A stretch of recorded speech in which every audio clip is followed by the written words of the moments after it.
कल एक लेख प्रारंभ हुआ जिसका शीर्षक प्रभुवाणी, और उसमें जो पैराग्राफ कल अंत में हुआ था उसको पढ़ के आगे बढ़ते हैं। इसमें कहा राजमा ने कि मैंने तेरा क्या बिगाड़ा। मैंने मनुष्य को विशद विश्व से पृथक कर एक तुच्छ जीव मात्र की भावना में जीवन व्यतीत करने के लिए बाध्य किया। मैं का पृथक भाव लिए हुए प्राणी विश्व की प्रत्येक वस्तु को द्वैत की दृष्टि से देखने लगा।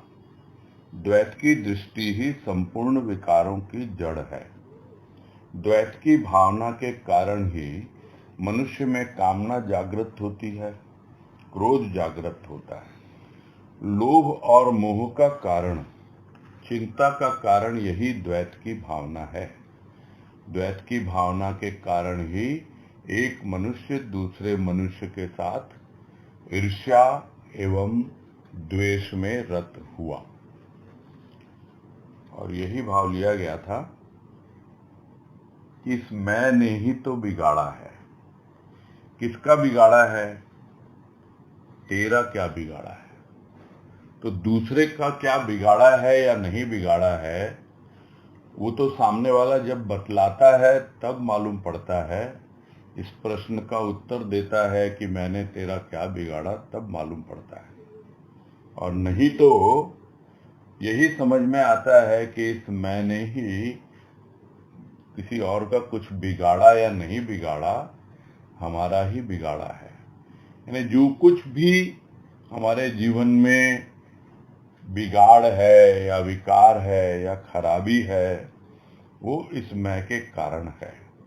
और इस मैंने क्या प्रारंभ किया कि अपने आप को इस पूरे विश्व से अलग अपनी एक पहचान बनाने के लिए मजबूर किया और अलग कर दिया उससे। और प्राणी अपने आप को दीनहीन समझ बैठा कि देखो दुनिया तो इतनी बड़ी है, इतनी बड़ी दुनिया में मैं एक छोटा सा इंसान और अपनी तुच्छ भावनाओं में ही जीवन व्यतीत करता है और जीव भाव में ही पड़ा रहता है। अगर वो यह समझता कि पूरी सृष्टि का संचालक वो परमात्मा, इस पूरे विशद विश्व का मालिक, और मैं उससे अलग नहीं हूँ, मैं उसी का प्रतिरूप हूँ, मैं उसी के साथ जुड़ा हुआ हूँ, तब तो कुछ समझ में आता। किंतु इस मैं की भावना ने ही द्वैत का रूप लिया। यानी मैं कुछ और हूँ और तू कुछ और है। तू तो इतना महान, इतना विशाल, और मैं एक छोटा सा अदना सा बच्चा। इस भावना के साथ व्यतीत करने लगा अपना जीवन। यानी वो पूरी सृष्टि से कट ऑफ हो गया, अलग हो गया। और जो मैं का अलग भाव लेकर के प्राणी जीता है, तो प्रत्येक वस्तु को, एक अपने आप को और बाकी दूसरा कोई, चाहे वो वस्तु है, व्यक्ति है, कुछ और है, यानी मैं एक और बाकी दूसरा। तो ये जो दूसरे की भावना है वही द्वैत है। यानी दो द्वैत कहलाता है। और जब दो नहीं रहता है तो उस अवस्था को अद्वैत कहा जाता है। तो यहाँ पर द्वैत की दृष्टि से देखना, यानी मैं अलग हो गई और बाकी लोग अलग हो गए, इस दृष्टि से जब देखता है तब समझ में कुछ आता नहीं। किंतु समझाने वाले समझाते हैं कि यह जो द्वैत है, द्वैत से भरी हुई दृष्टि है, यही सभी विकारों की जड़ है। चाहे कोई भी विकार हो, चाहे काम हो, क्रोध हो, लोभ हो, मद हो, चिंता हो, ईर्ष्या हो, द्वेष हो, कोई भी विकार हो, इसकी जड़ में यह मैं ही है। यह मैं की जो दृष्टि है वो हमें द्वैत की भावना देती है, और वो द्वैत की भावना ही मनुष्य में तरह तरह की कामनाएं जगाती है, क्रोध जगाती है। क्रोध करेगा, सामने कोई होना चाहिए ना, वही तो द्वैत है। कामना की पूर्ति करेगा, सामने कुछ होना चाहिए, वस्तु, व्यक्ति, कोई भी, तब तो कामना की पूर्ति होगी। और इसी तरह सबका है। यह द्वैत की भावना के कारण ही समस्त विकारों का प्रादुर्भाव हुआ है मनुष्य के भीतर। आज कह रहे हैं रत हुआ विकारों में द्वैत के कारण। द्वैत की भावना का उद्भव हुआ मैं के कारण। मनुष्य चाहता है मुक्ति विचारों से, और इसी प्रकार का उपदेश वह सुनता है। जीवन पर्यंत चेष्टा करके भी वह विकृत विचारों से मुक्त नहीं हो पाता। उसकी शक्ति निरर्थक ही अपने द्वारा उत्पन्न किए विकारों से संघर्ष करते हो जाती है व्यतीत। कांटों को देखता है, कांटों की जड़ को नहीं। अतः कांटों को हटाता है, कांटे फिर उत्पन्न होते हैं। सभी कांटों का मूल मैं है। इस पर तो किसी महानुभाव की ही दृष्टि जाती है, और वही मनुष्य को काम क्रोध से निवृत्ति पाने के लिए प्रेरित ही नहीं करता, बल्कि प्रभु की शरणागति में अनुरक्त होने के लिए प्रवृत्त करता है। प्रभु के चरण की शरण की ओर अग्रसर होता प्राणी अपने अंतर के क्षुद्र अहम को विगलित होते हुए पाता है। उसकी अपनी मैं है प्रचंड झुलसा देने वाली धूप, और प्रभु की शरण ही वह छाया है जहां मैं की धूप का अंत है। और इसमें फिर से वही बात समझा रहे हैं कि द्वैत के कारण ही विकारों में रत होता है प्राणी।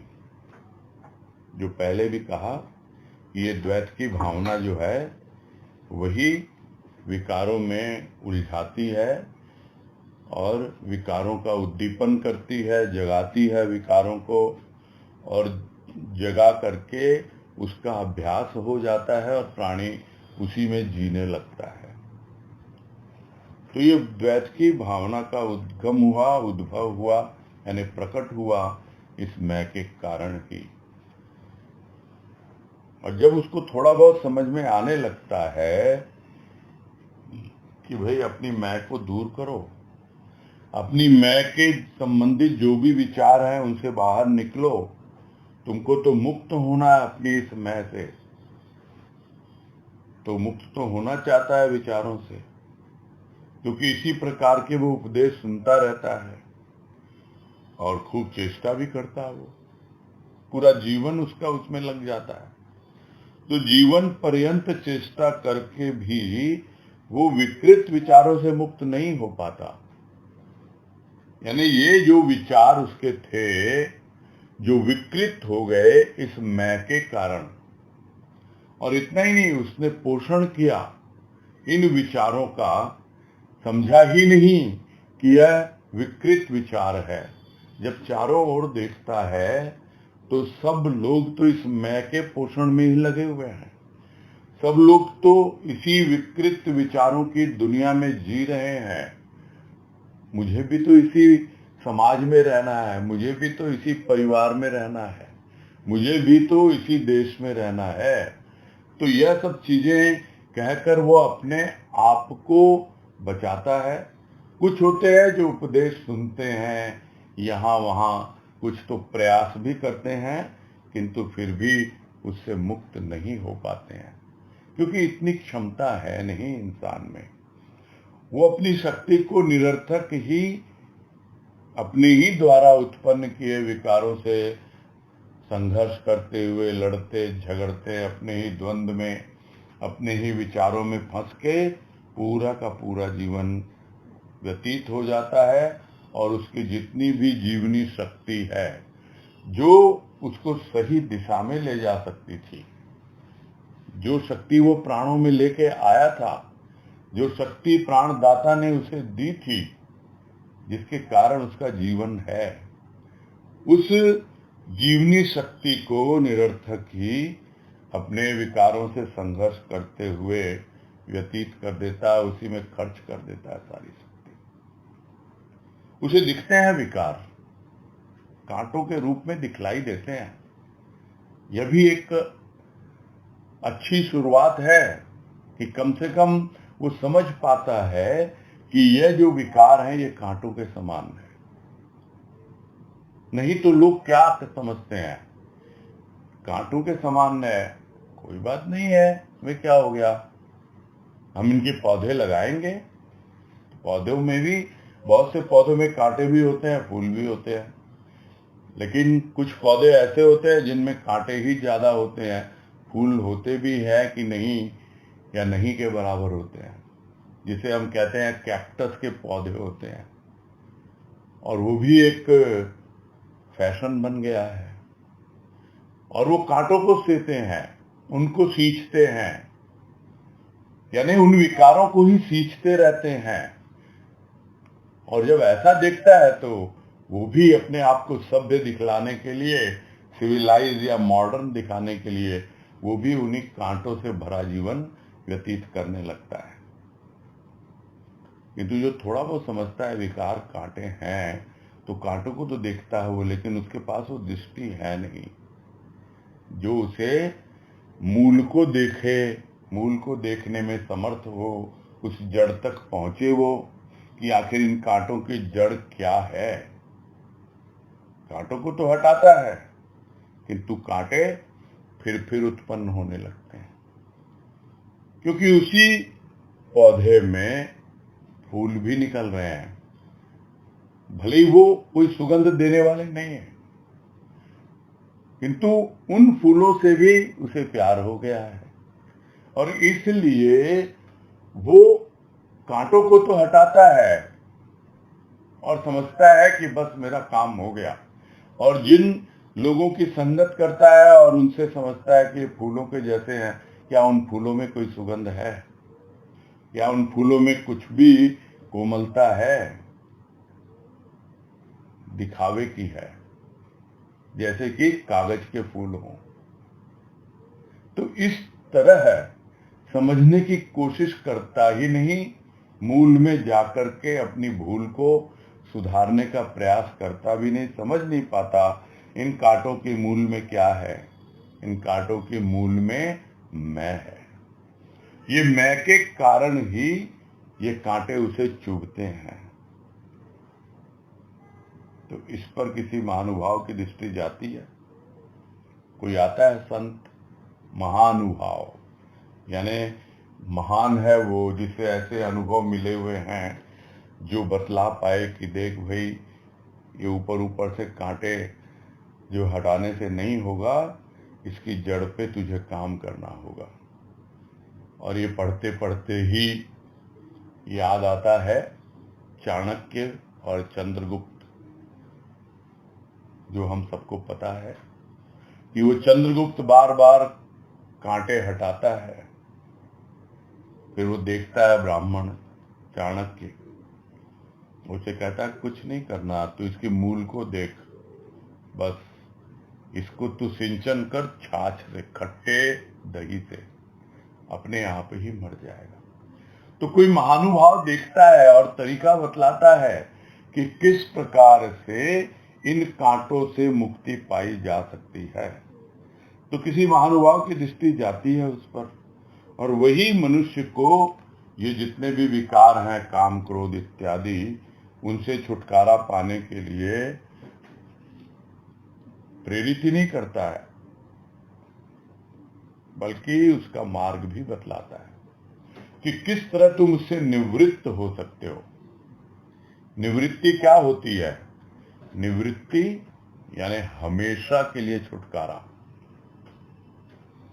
अभी क्या है प्राणी का, क्या जीवन है, और इसके बारे में हम पहले भी एक आध बार चर्चा कर चुके हैं इसी 1 बजे के सत्संग में, कि इन सब का एक सिस्टमेटिक तौर तरीका है समझने का, कि कहां से शुरू होती हैं चीजें। शुरू होती हैं वृत्ति से, वृत्ति फिर होती है प्रवृत्ति, और वो प्रवृत्ति हम उसी में प्रवृत्त होते रहते हैं बार बार, यानी लगे रहते हैं, और वो प्रवृत्ति धीरे धीरे हमारी प्रकृति बन जाती है, यानी हमारा नेचर हो जाता है, और उसी में होती रहती है आवृत्ति, यानी रिपीटेशन होता रहता बार बार, यानी हम अपने ही नेचर को, अपने ही स्वभाव को रिपीट करते रहते हैं, और जो काम हम करते आए उसी में प्रवृत्त रहते हैं। और वो काम कहाँ से आए, प्रवृत्ति कहाँ से आई, वो आई वृत्तियों के कारण।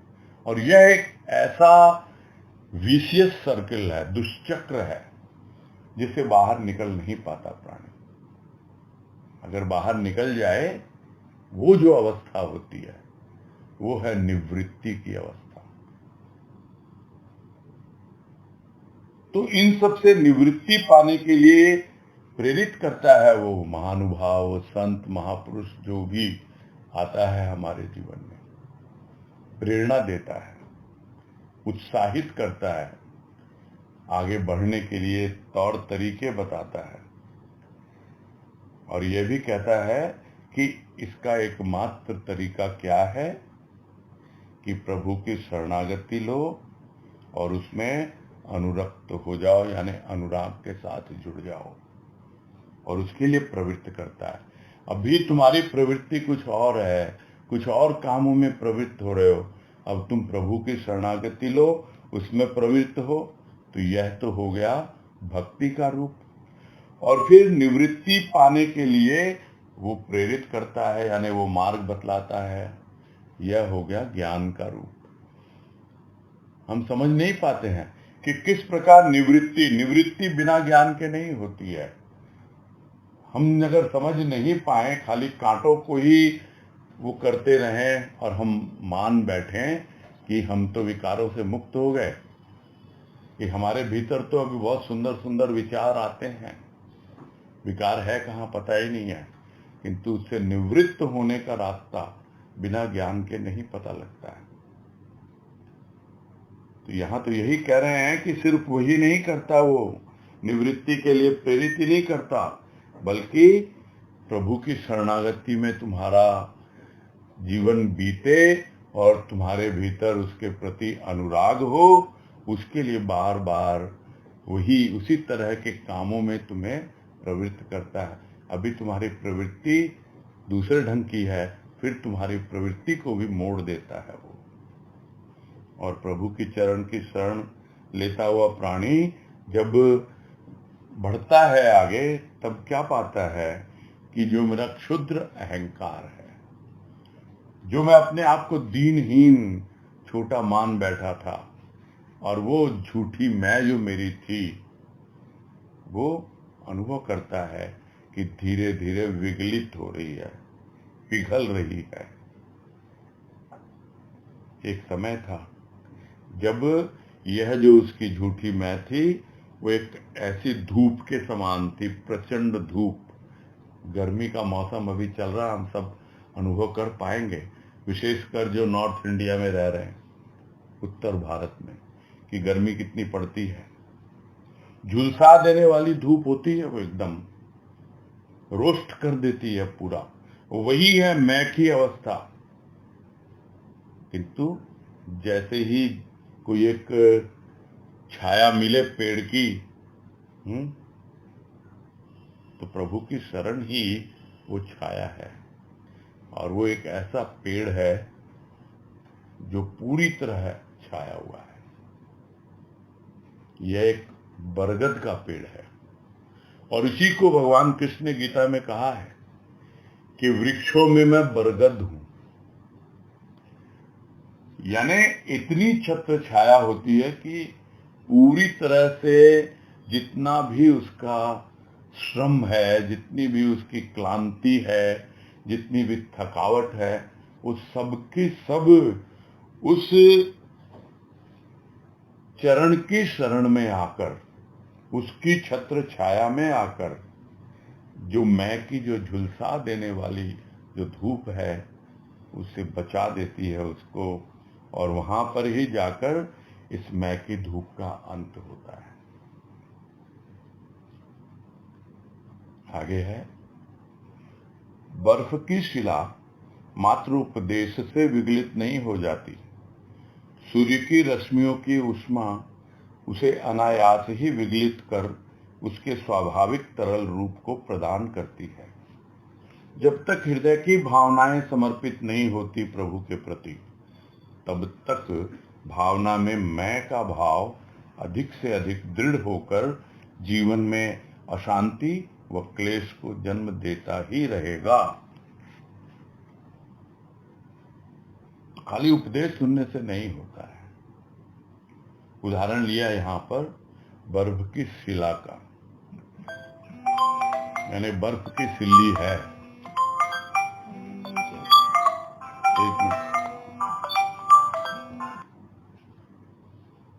एक मिनट होल्ड करिए।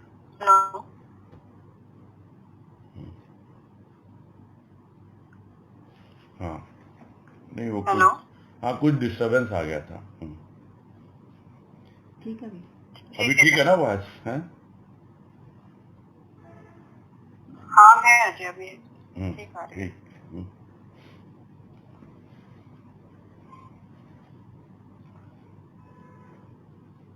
तो जैसे कहते हैं कि उपदेश सुनने मात्र से नहीं होता है, सिर्फ सुनने से नहीं होगा।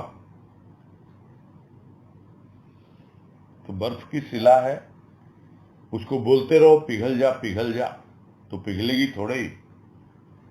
उसके लिए तो चाहिए सूर्य की गर्मी, उसकी किरणों में इतनी ऊष्मा है, इतनी गर्मी है, तो उसके लिए कुछ प्रयास करना ही नहीं पड़ता है। बस उस बर्फ की शिला को करना क्या है, पहुंच जाना है सूर्य के रश्मियों के नीचे, और ऐसा सूर्य जो पूरी तरह से, जिसे कहते हैं ऊष्मा से भरा हुआ हो, जो फट से एकदम तुरंत पिघला देता है उस बर्फ को। तो यह तो उसका एक स्वाभाविक तरल रूप था, वो तो संगत पाकर बिल्कुल कठोर हो गई थी, बर्फ बन गई थी, बर्फ की शिला बन गई थी। तो वो जल की धार बस ठहर क्या गई, बहना क्या भूल गई, बस टिक गई, और ऐसी ठंड पड़ी चारों तरफ की जम गई। तो यह एक उदाहरण लिया गया है कि अनायास ही उससे पिघला देती है अपने आप ही, और उसका जो स्वाभाविक रूप है, यानी जो उसका नेचुरल फॉर्म है आइस का, क्या है, वाटर, यानी बर्फ का जो तरल रूप है जल, वो स्वाभाविक रूप में तरल रूप में आ जाती है, वो बर्फ की शिला होती है। नहीं तो हम उससे कितना परेशान होते रहते हैं, पिघलती नहीं है, तोड़ा फोड़ी कर देंगे उससे, बर्फ के टुकड़े थोड़े बहुत निकल आते हैं, और हम समझते हैं कि हाँ हमारी मैं जो है वो टूट रही है। टूटती नहीं है, ये तो पिघलती है। जब सद्गुरु की कृपा होती है, और उस कृपा, कौन सी कृपा है वो कृपा का एक ऐसा रूप है, तब समझ में आता है कि पाया तुझको सूरज जैसा। भजन की पंक्ति याद आ गई, पाया तुझको सूरज जैसा, फेंकी उष्मा तूने ज्ञानी की, वाष्पित कर दिल का खारा जल, परिवर्त हुए आनंद घन में। पिघला दिया सब, और पिघला करके उस हिमखंड को बादल बना दिया, और वो एक ऐसा बादल जो आनंद की वर्षा करता है। इस रूप में तुमने अपना अनुभव दे दिया यदि भक्त को कि मैं सूर्य भी हूं, ज्ञान की रश्मि भेजता हूं, उसकी ऊष्मा से पिघला देता हूं, पिघलाता ही नहीं, दिल का खारा जल जो है, जो विकारों से युक्त होता है, उसको भी वाष्पित कर देता हूं, भाप के रूप में बदल देता हूं, और फिर बिल्कुल शुद्ध निर्मल जल की वर्षा करके तुम्हें पूरी तरह अपने आनंद से भिगो देता हूँ, आनंद विभोर कर देता हूँ। यह अवस्था होती है जब अनुभव करता है प्राणी कि कैसे संत ने उसके जीवन का रूपांतर किया है। और यह अवस्था तब तक नहीं बनती जब तक हृदय की भावनाएं पूरी तरह समर्पित नहीं होती प्रभु के प्रति। और जब तक समर्पित होंगी नहीं प्रभु के प्रति, तब तक जो भावना में मैं समाया हुआ है, वो मैं का भाव वो अधिक से अधिक और दृढ़ होता चला जाता है। और जितना दृढ़ होता जाएगा मैं का भाव, उतना ही हमारे जीवन में अशांति लेके आएगा और क्लेश लेके आएगा। क्लेश क्या है? परेशानी, दुख, कष्ट, झगड़ा, क्या क्या रूप बनते हैं क्लेश जब होने लगता है। तो झुंझलाहट होने लगती है, कुछ करना चाहते हैं कर नहीं पाते, अशांति अपने आप आएगी। छटपटाता रहता है प्राणी, तो छटपटाहट है क्या? वही तो अशांति है। तो ये मैं का भाव जितना मजबूत होता जाता है, वो इस अवस्था तक पहुंचा देता है। इसलिए क्या चाहिए कि हृदय की भावनाएं पूरी तरह अपने प्रभु के प्रति समर्पित हो जाए। और पूरी तरह समर्पण जब हो जाता है तो अनायास ही वो अनुभव करता है कि ये जितनी भी कठोरता थी मैं के नाम पर, वो पिघल ही नहीं रही है, बल्कि उसका शुद्ध रूप, यानी उस मैं का शुद्ध रूप, यानी जैसे जल का शुद्ध रूप वाष्पित होकर के ऊपर उठता है, वो समझ में आने लगता है कि अब झूठी मैं, यानी जो मिली हुई है विकारों के साथ, वो मैं नीचे रह गई, और जो शुद्ध मैं है, जैसे शुद्ध जल ऊपर उठ गया, उस तरह वो अनुभव उसकी कृपा से पा लेता है। आगे है, मैं की भावना में ही जीवन व्यतीत करते हैं सांसारिक प्राणी, और इसीलिए अवरुद्ध हो जाती है उनकी गति। केवल भौतिक पदार्थों का आकर्षण और उन पदार्थों की प्राप्ति में ही यदि उत्थान और पतन देखा, तब तो बात ही अलग है। अन्यथा भौतिकता से इतर कुछ और है जो सत्य है, सुंदर है, कल्याणकारी है, शांतिप्रद है और है सुखद। वहां तक उसके कुंठित मानस की गति नहीं। मानस की कुंठा में समाया हुआ मैं उसे असत्य के आकर्षण में आबद्ध करता रखता है, और वह विष्ठा के कीटवत उसी में रहता है प्रसन्न। और इसमें यही समझा रहे हैं राजमा कि सांसारिक प्राणी की क्या अवस्था है। वो तो मैं की भावना में ही जीवन व्यतीत करते हैं, और जब इस प्रकार का जीवन व्यतीत करते रहते हैं तो इसलिए उनकी जो भी गति है आध्यात्मिक दिशा की ओर, वो अवरुद्ध हो जाती है। क्यों? क्योंकि वो तो केवल भौतिकता में ही विश्वास रखते हैं, वो भौतिक पदार्थों के आकर्षण में फंसे हुए हैं। और इतना ही नहीं, उन भौतिक पदार्थों की प्राप्ति में ही समझते हैं कि मेरी तो प्रोग्रेस हो रही है।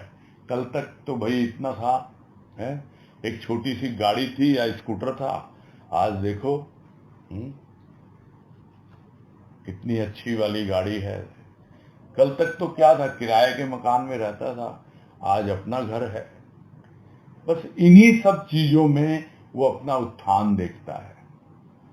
भौतिक उत्थान ही उसके लिए प्रधान है। आध्यात्मिक उत्थान या आध्यात्मिक उन्नति भी कुछ होती है, उसको पता ही नहीं है। इसीलिए आध्यात्मिक भावना, उसकी गति जो है अवरुद्ध हो जाती है, रुक जाती है, क्योंकि वो केवल भौतिक पदार्थों के आकर्षण में ही फंसा हुआ है, और उसी की प्राप्ति में ही उत्थान और पतन देखता है।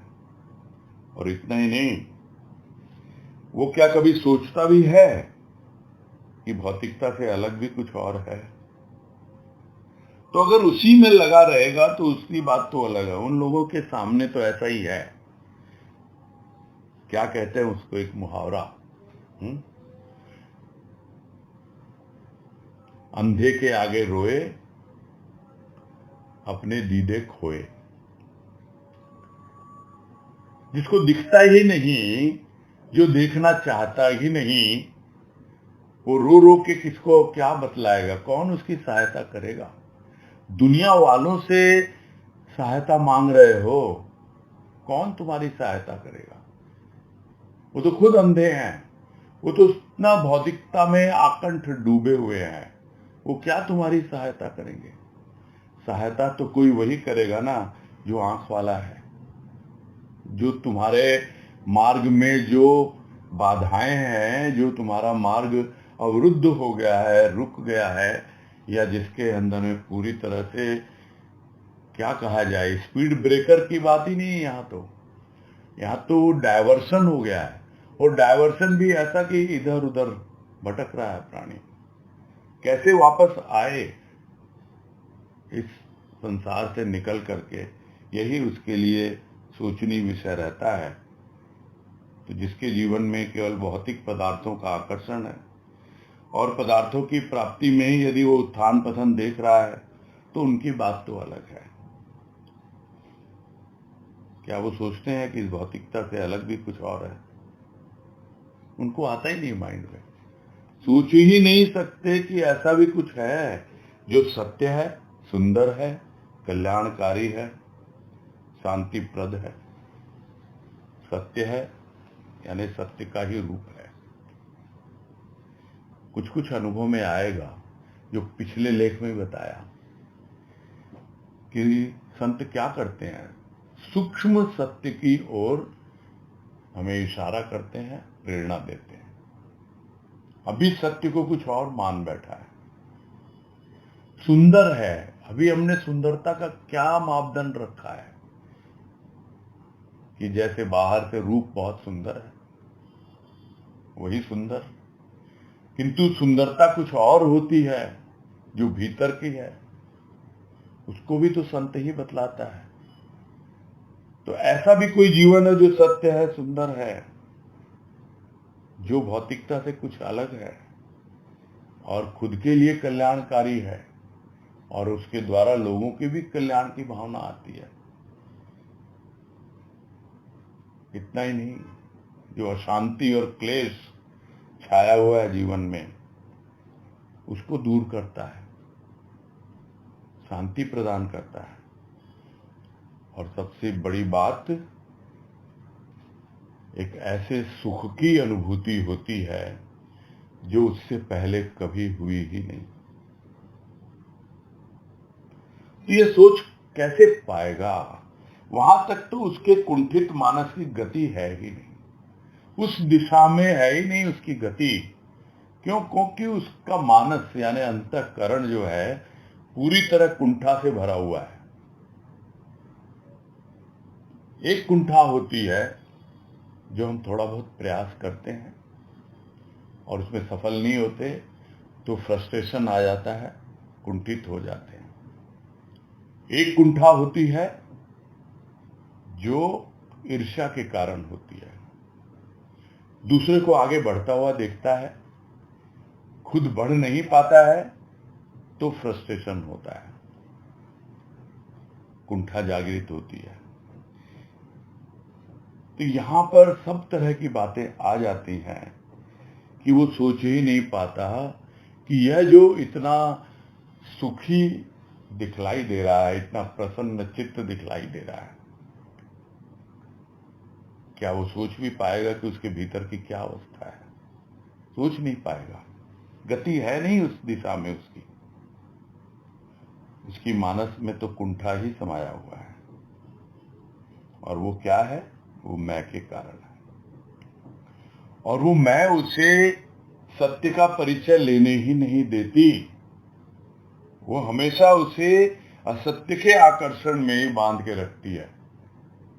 असत्य क्या है? असत्य है जो क्षण भंगुर है, जो नाशवान है, ये जितनी वस्तुएं हैं जिसके पीछे भौतिक जीवन पूरी तरह खपा रहा है एक भौतिकवादी, और जिन संबंधों के पीछे सोच रहा है कि पता नहीं मैं क्या से क्या हो रहा हूं, उसके कुंठित मानसिक गति है नहीं वहां। क्यों? क्योंकि उनके साथ बैठ उठ करके वो एक असत्य का जीवन व्यतीत कर रहा है और उसी आकर्षण में बना हुआ उस मैं के कारण, उस मैं को दिखाने में लगा रहता है चार जनों के बीच में। तो इसीलिए उसी के आकर्षण में बना रहता है वो। और नंदन कानन में बीवी जी ने तो ये नाम लिखा था, उदाहरण लिखा था, यहाँ राजमा भी लिख रहे हैं कि क्या है वो जीवन। वो जीवन है विष्ठा के कीटवत, यानी विष्ठा गंदगी, लेटरिन, उसका कीड़ा कोई होता है जो गंदगी में कुलबुलाता रहता है और वो उसी में खुश है, प्रसन्न है। इससे निकृष्ट उदाहरण कुछ और हो सकता है? ये सिर्फ चुभे लोगों को। इस वजह से ये लिखते हैं संत महापुरुष, इस वजह से बतलाते हैं हमको कि देखो कितना भौतिकता में तुम लगे हुए हो और किस प्रकार का जीवन तुम व्यतीत करते हो। और ये किसके कारण है? ये कारण है मैं के वजह से। और ये मैं ही वो है जो उसे झूठा जीवन व्यतीत करने के लिए बाध्य करता है, क्योंकि वो समझता है मैं कुछ हूं। कल तक मैं कुछ और था, आज देखो मैंने कितनी उन्नति की है, मेरा कितना उत्थान हुआ है। और इसी आधार पे पूरा जीवन व्यतीत होता रहता है प्राणी का। आगे है, विकृति को ही स्वीकृत कर मनुष्य विकृत जीवन को ही जीवन मान विकलांग होकर जीवन व्यतीत करता है। यदि वह वी को ही अस्वीकृत कर दे तो पाता है कृति, अर्थात वह कृति है परमेश्वर के हाथ की। एक रचयिता की रचना देखने में भिन्न हो सकती है, भावनाओं का स्रोत तो अभिन्न है, एक ही है।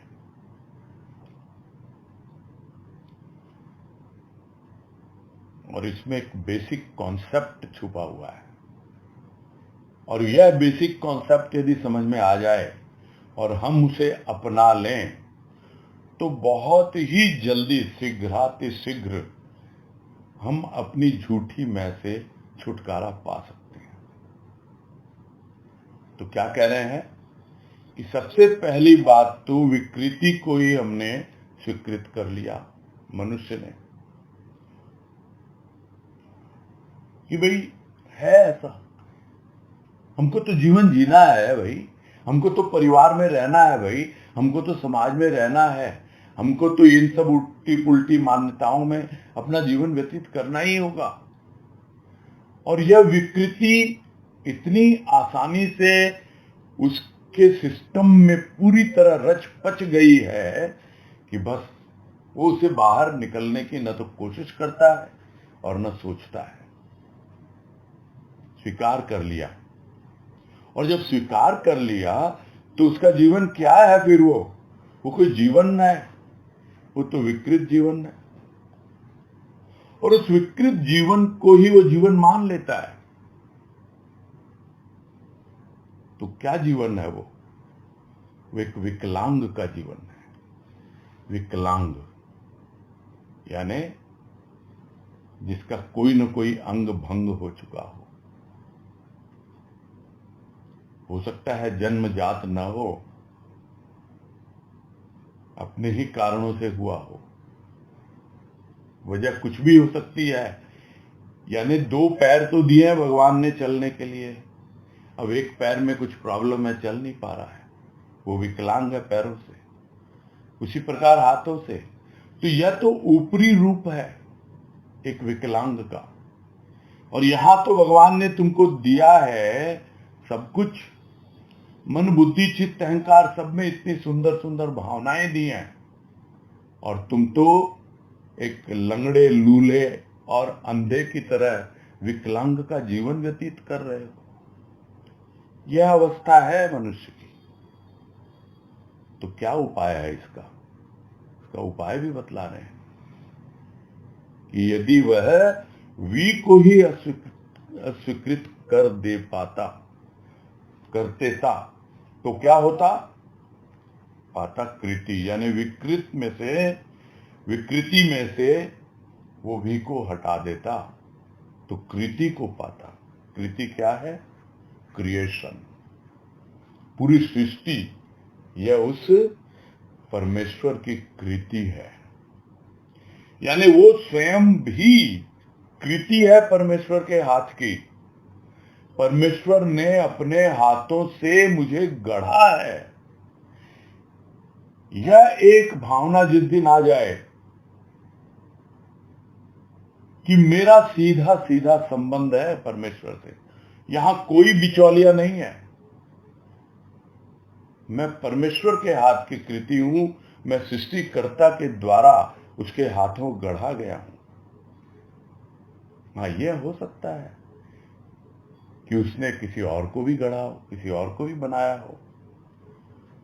तो रचनहार जो है, रचयिता जो है, उसकी रचना देखने में भिन्न हो सकती है। यानी एक मनुष्य दूसरे मनुष्य से भिन्न हो सकता है, किंतु वो है तो उसी की रचना। और उसका स्रोत क्या है?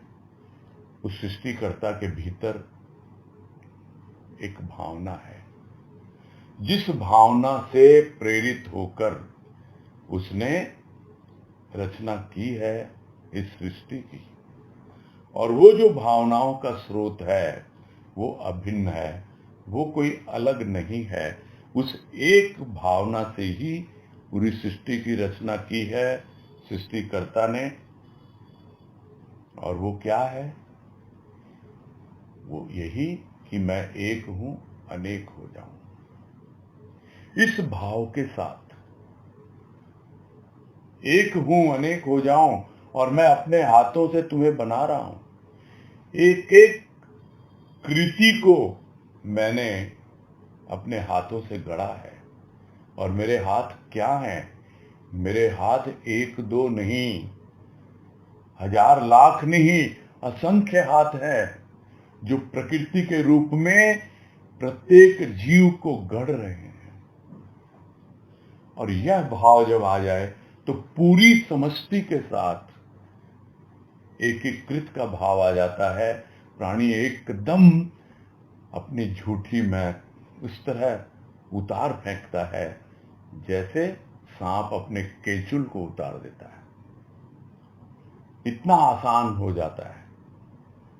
और तो यही एक बेसिक कॉन्सेप्ट है जिसको यदि हम समझ लें और पूरी तरह से अपने आप का संबंध उस सृष्टिकर्ता से जोड़ लें।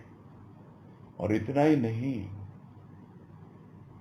यह भी सोचे कि उसने इतनी बड़ी कृपा हम पर की है क्या, कि अपने जैसा ही बनाया है और वो हमारे भीतर बैठा हुआ है। प्रत्येक प्राणी को उसने अपनी वो शक्ति दी है कि मैंने तुझे गढ़ा है और तू भी अपने जैसा गढ़ सकता है। एक इंसान दूसरा इंसान गढ़ सकता है, पैदा कर सकता है। यह शक्ति सृष्टिकर्ता की ही है।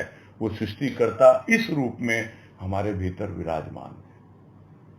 और इस कॉन्सेप्ट को जगत यदि हम समझ लें तो हमारी मैं कभी भी आएगी ही नहीं, कभी हमें विकृति में घिरने ही नहीं देगी। तो वो स्रोत भावनाओं का वो एक ही है, वो अभिन्न है। बाहर भिन्नता दिखलाई पड़ सकती है, स्थूल में हो सकती है, सूक्ष्म में भी हो सकती है, किंतु स्रोत में, उद्गम में, वहां तो एक ही है, वहां कोई भिन्नता नहीं है। आगे है, मैं की भावना के साथ ही मनुष्य को देहाभिमान की अनुभूति होती है। देहाभिमान को धारण किए इस नश्वर शरीर के ही इर्द गिर्द मंडराती उसकी भावना मनुष्य के मन को संकीर्ण, स्वार्थी, शंकालु एवं ईर्ष्यालु बना देती है। नाम और रूप इन दो में ही अस्तित्व समाया हुआ है जिसका, उसका नाम रूप के प्रति मोह संपूर्ण विकारों का कारण बन जाता है। नाम रूप की आसक्ति मनुष्य को वास्तविक शक्ति से विलक कर उसे दीनहीन बना देती है।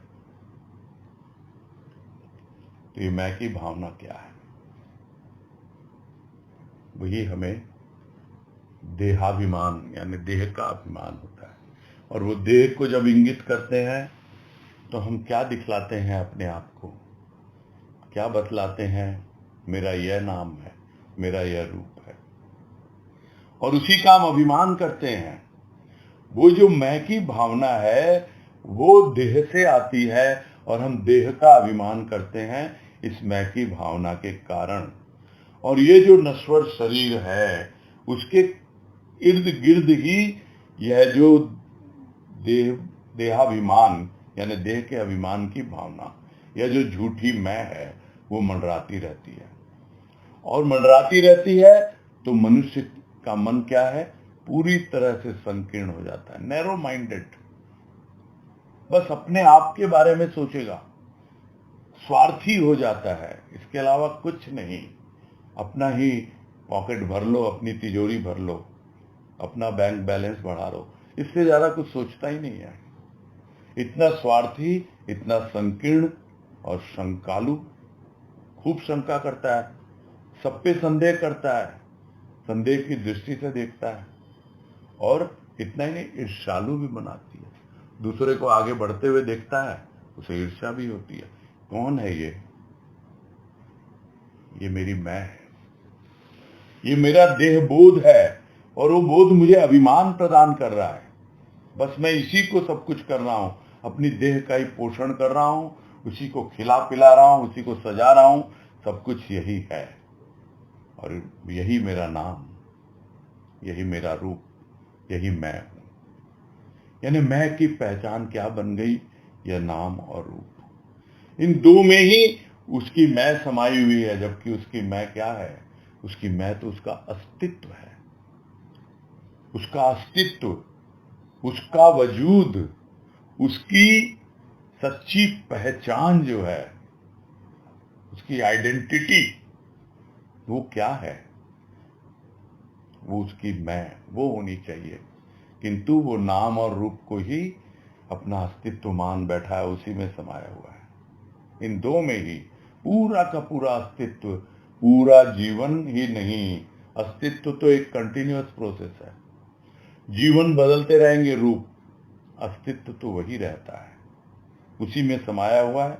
कभी कुछ नाम आया, कभी कोई रूप आया, न जाने कितनी योनियों में कितने नाम मिले हैं, किन किन रूपों में पशु पक्षी बन के क्या क्या हुआ है, भगवान जाने।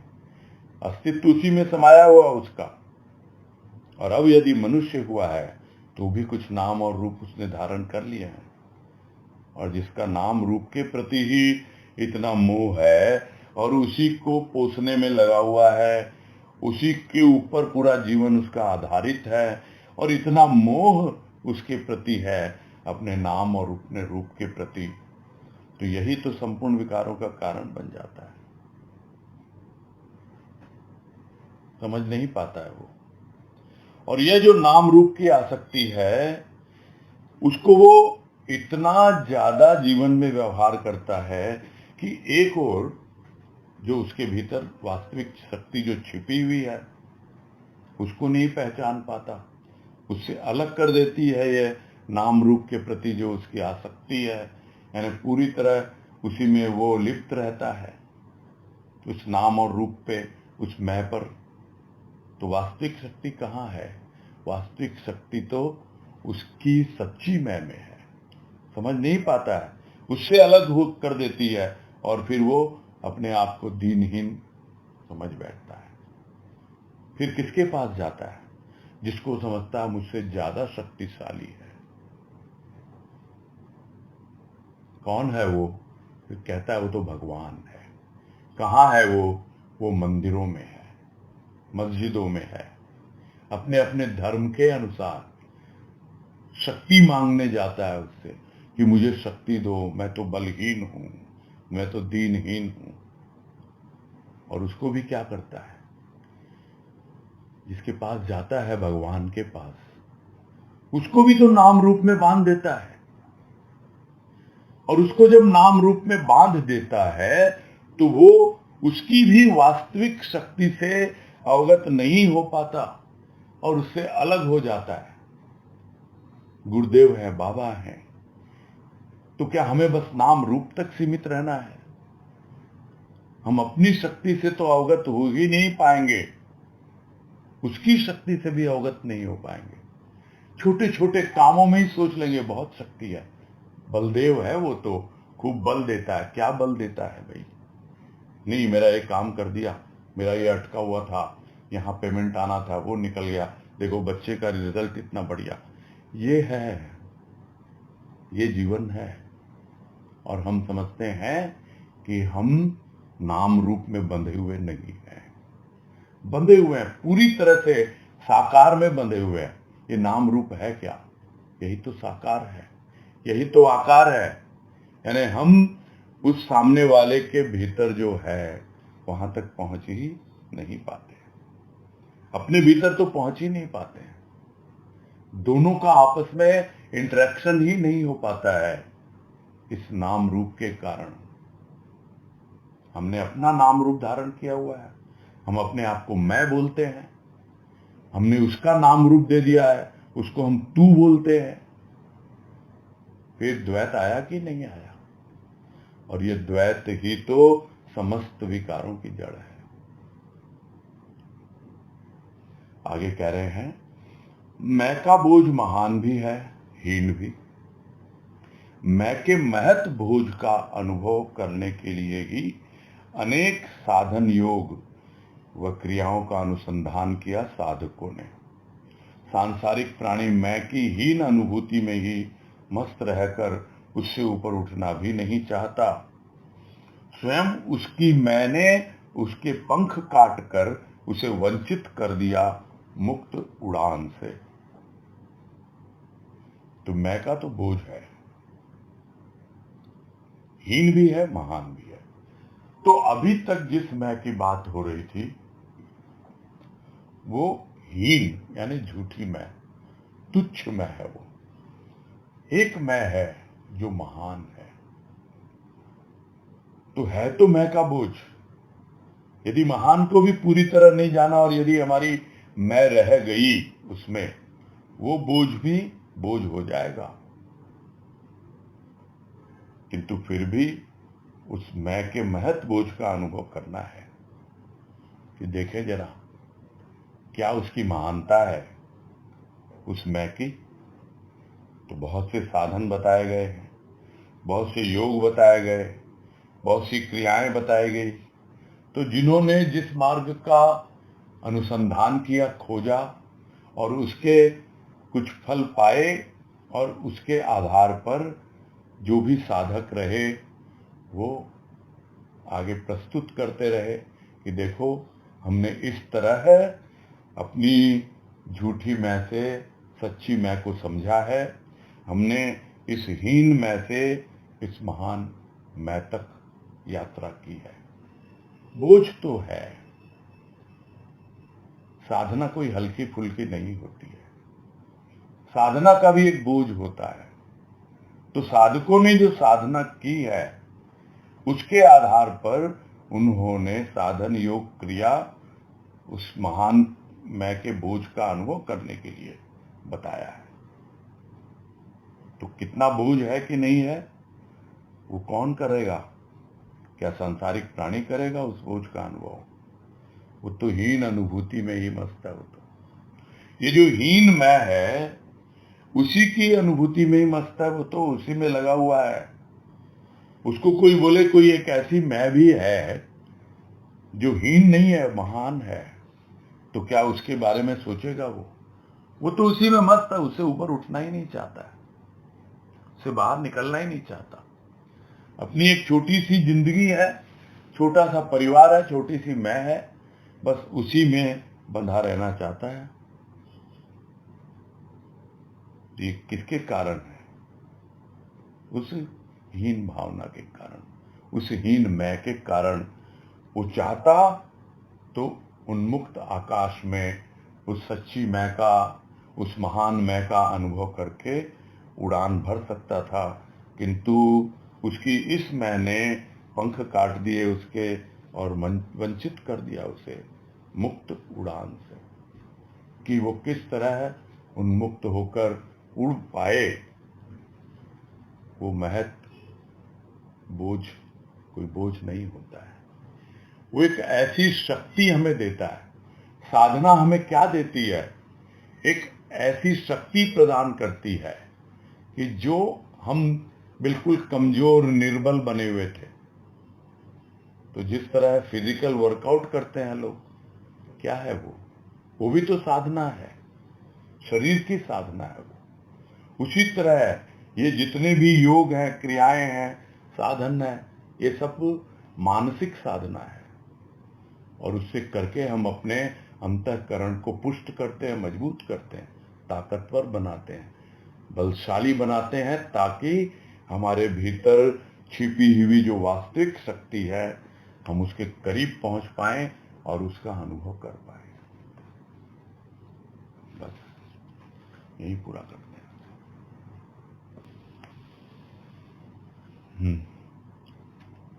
नाथी झुंझुनवाला, बोलिए नाथी जी।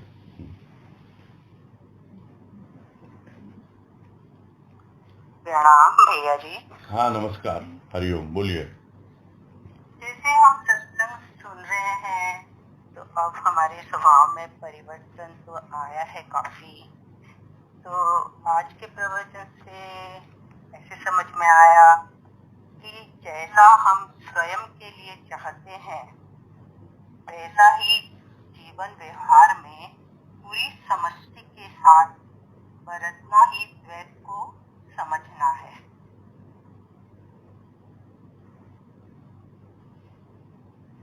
नहीं, मैं आपका पॉइंट नहीं समझ पाया, क्या कुछ? बोलिए। जैसे हम अपने स्वयं के साथ अपने स्वयं की शांति के लिए जो हम दूसरों से चाहते हैं, तो हमें भी दूसरों के साथ वैसा ही व्यवहार करना है। नहीं, यहाँ तो दूसरों की बात ही नहीं हो रही ना, यहाँ तो सिर्फ इंडिविजुअल की बात हो रही है। जैसे भाव आया था बीच में थोड़े समय पहले कि पूरी समष्टि के साथ। हाँ, समष्टि अलग चीज है, समष्टि दूसरा नहीं है, समष्टि दूसरा नहीं है, दूसरा यानी द्वैत है। हाँ, वही तो, पूरी समष्टि के साथ हम वैसा करते जैसे हम स्वयं के साथ चाहते हैं। नहीं, हमको तो अपने आप को देखो जोड़ना है। मैं तो एक बताता हूँ, अभी जो बात आप जो बोल रहे हो वो कुछ अलग है, और इसमें जो बात आई है वो कुछ अलग है। इसमें आई है कि हमने अपने आप को समष्टि से अलग कर लिया है, हम अपने आप को अलग मानते हैं। यदि हम यह मान लें कि हम परमेश्वर के हाथ की कृति हैं और हम भी इस रचयिता की रचना है, देखने में भिन्न हो सकती है रचना, किंतु उसका जो उद्गम है, उसका जो स्रोत है, वो तो एक ही है, वो अभिन्न है। तब हमारे भीतर से द्वैत हटेगा, तब हमारी जो झूठी मैं है वो दूर होनी प्रारंभ होगी। ये कॉन्सेप्ट है इसके अंदर में। आप व्यवहार की बातें कर रहे हो, हाँ बिल्कुल अलग बात है वो यहाँ पर इस लेख में अभी तक तो नहीं आई है कि जैसा हम अपने लिए चाहते हैं हम वैसा दूसरों के लिए करें। ये सब बातें नहीं, ये सब उपदेश की बातें होती हैं।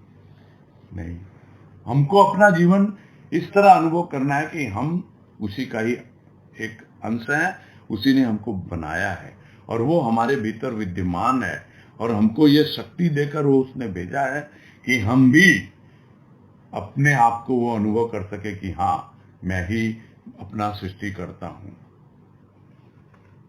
यही सब बातें आई हैं।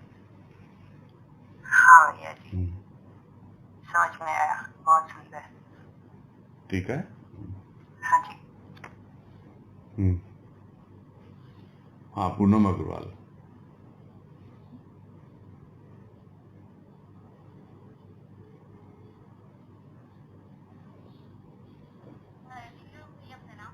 बहुत धीरे आ रही है आवाज, थोड़ा नजदीक आइए, ठीक से सुन नहीं रही है। नहीं, अभी भी धीरे है, मेरे को तो धीरे सुन रही है।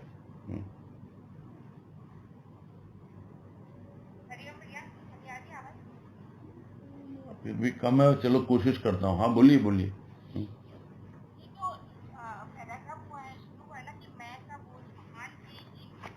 हाँ। हम्म।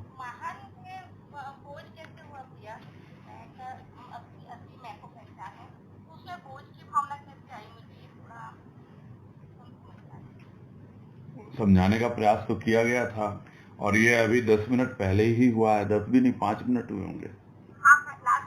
हाँ जी, लास्ट पैराग्राफ है। हाँ, कि हम साधना को बोझ समझते हैं। हाँ, तो बोझ तो महान है भाई, हम हीन मैं जो है उसको समझ नहीं रहे। ये जो हम साधना करें, जो साधन अपनाएं, योग या क्रिया, जो बताया है साधकों ने, ये सबने अपने अनुभव के आधार पर, तो उस मैं के महत्व बोझ का अनुभव करने के लिए तो बताया है। यानी उस महान का जो बोझ है, देखो इतना आसान नहीं है अपनी सच्ची मैं को अनुभव कर लेना, ये बात है। ठीक है, क्लियर। हाँ, हरिओम। हाँ, तनुश्री बोलो। प्रणाम भैया। हाँ, नमस्कार, बोलो। ये जो बोला कि हम उसकी कृति हैं, तो अगर शरीर के लेवल पे समझे तो शरीर तो माता पिता से मिला है, तो हम किस रूप में समझे कि हम उसकी कृति हैं? क्या शारीरिक कृति है? तब तो वो वही तो बात हो रही है ना, तब से हमने शरीर को तो मैं मान लिया है ना। तो ये झूठी मैं किसने दी है हमको? ये झूठी मैं दी है हमने, माता पिता ने हमको, या हमने समझ लिया है। हाँ जी, वास्तव में तो हम उसकी संतान है। यहाँ तो संतान नहीं बोल रहे, यहाँ तो कृति बोल रहे हैं। हाँ, अच्छा, और अगर सूक्ष्म शरीर के लेवल पे लें? सूक्ष्म भी नहीं, आत्मा के लेवल पे, जिसको द्वैत की दृष्टि बोलते हैं लोग, लेकिन आत्मा परमात्मा तो एक ही है। वो उसने ही गढ़ा है हमको, कुछ अलग नहीं है। पूरी सृष्टि में वो आत्मा समाया हुआ है परमात्मा के रूप में।